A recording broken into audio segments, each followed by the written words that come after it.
So I've been using iPads pretty much since they were released. I've had different variations of the full-size iPad to the iPad minis. I've given the iPads out as gifts to my employees as well as to family.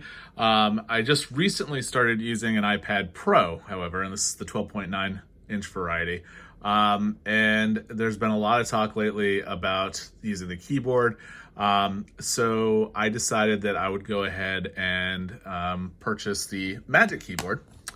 Unfortunately, it was going to take a while to get, so I'm not the first to actually open this.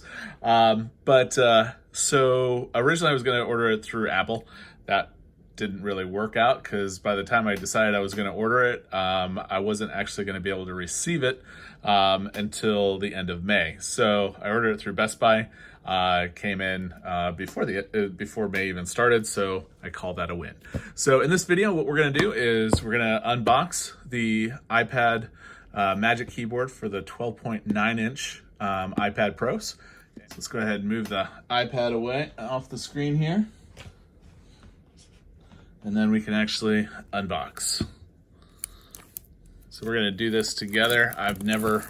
As you can see, I'm taking off the plastic, so it's never been used.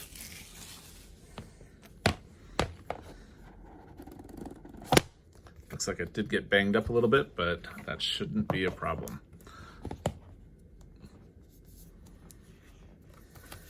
Ooh, it does have some heft.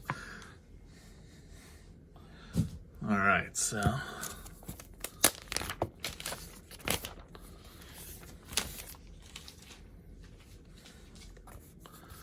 does feel nice.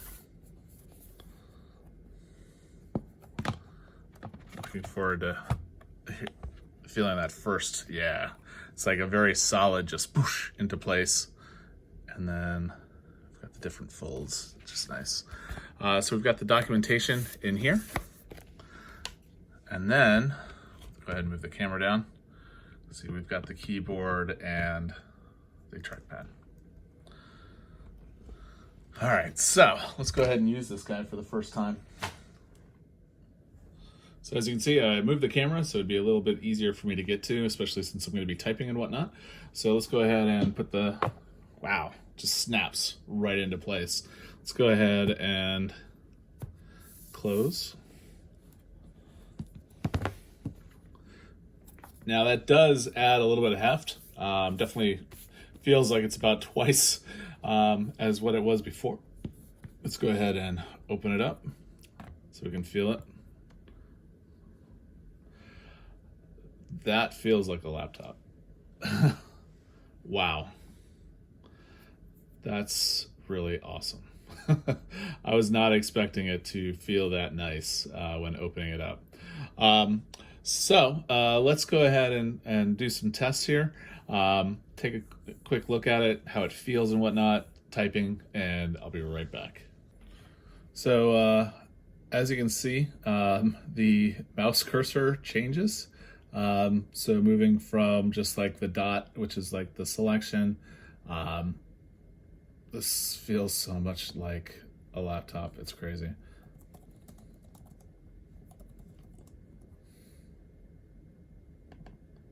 So with a double click, it selects. Let's go ahead and try selecting. Wow.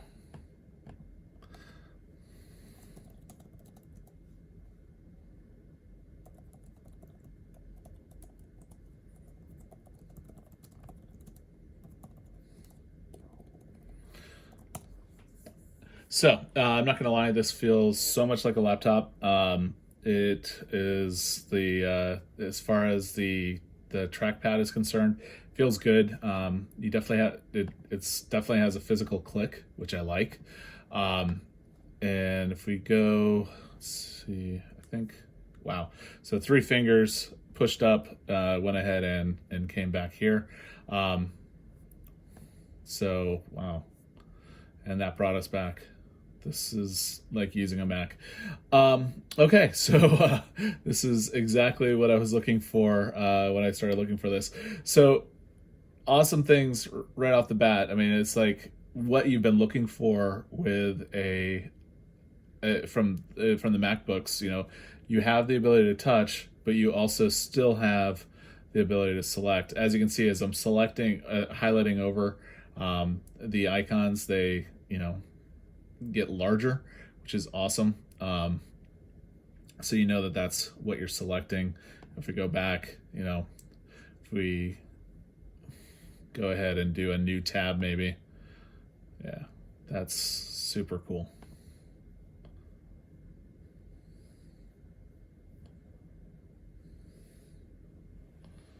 Okay, so now that I've geeked out a little bit, let's go ahead and take a look at the angle on the monitor here. You can see this is fully back as far as it'll go, but it will slant about like that.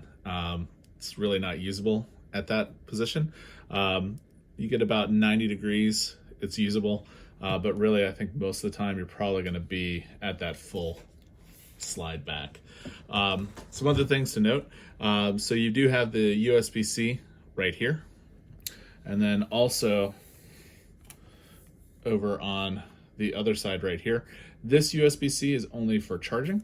So that does free up this port to be able to use for data, which is what you really need. What a lot of the complaints have been when it comes to the iPad Pro.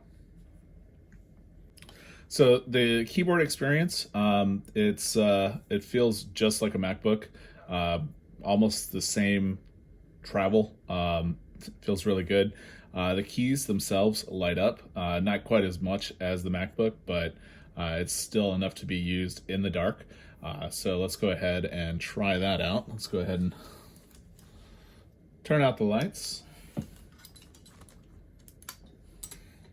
And as you can see, it is lit up. That's perfect. Cannot complain about that. And if you leave them be for a little bit, you'll see that they will go ahead and go dark. So let's go ahead and let's see, we talked about that.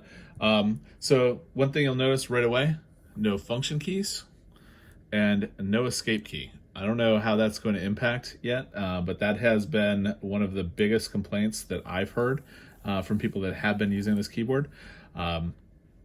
We'll see. The other complaint that I've heard just has to do with durability, as far as how well this case holds up. Let me go ahead and turn the lights back on here. Yeah. Does feel really nice though. So one thing I do want to say, the Magic Keyboard, it will work with the 2020 release, obviously, as well as the 2018, but with the 2018, you're going to have a little notch there. You won't be, it doesn't actually, because the camera isn't as big. Backside looks pretty normal. Pretty plain, I should say. So yeah, we'll see how well this holds up. I'll keep you guys informed, if you guys have questions. This piece here I thought was going to be a problem. It actually feels really nice. So yeah, I could definitely see myself carrying this around. The nice thing is, the fact that as far as like a 2-in-1 is concerned, it's really easy just to pull it right off. Push it right back on. It's not, you don't have to line anything up. The magnets just sink it right into place. As far as strength is concerned, because I know that's been a problem or a question, I'm shaking it upside down and it's holding. Since I have it in this position, something else that people have said as well, when it comes to drawing or writing, this is actually a really good position, as opposed to taking it off, because it's got a good writing angle to it. So that's something cool that I look forward to trying. So yeah, first impressions, I'm really excited and stoked. Looking forward to seeing how this holds up. I'm going to swap this out with my MacBook when I'm going to work, and start using this instead. See how well it works out over a longer period of time, as opposed to, first impressions. Obviously I'm geeking out. That's pretty normal. So with that, see if there's anything else I need to say. As far as logging in, Face ID works just fine. Just swiping up 3 fingers brings me right here. Yeah, if I didn't know any better, first impressions, I think this was like a new Mac option available. With that, if you have questions, please feel free to ask down below. Down below. Sorry, this is not my normal angle here. Yeah, so if you're interested in this type of content, whether it be technology, home automation, or if you want to geek out a little bit, talking about like Star Wars action figures or something like along those lines, that's what we do on this channel. Basically, something that a professional geek would be interested in. It's stuff that I'm interested in as a professional geek, and hopefully you would be interested in as well. So if you are interested in that type of content, please subscribe to the channel. And with that, have a great day.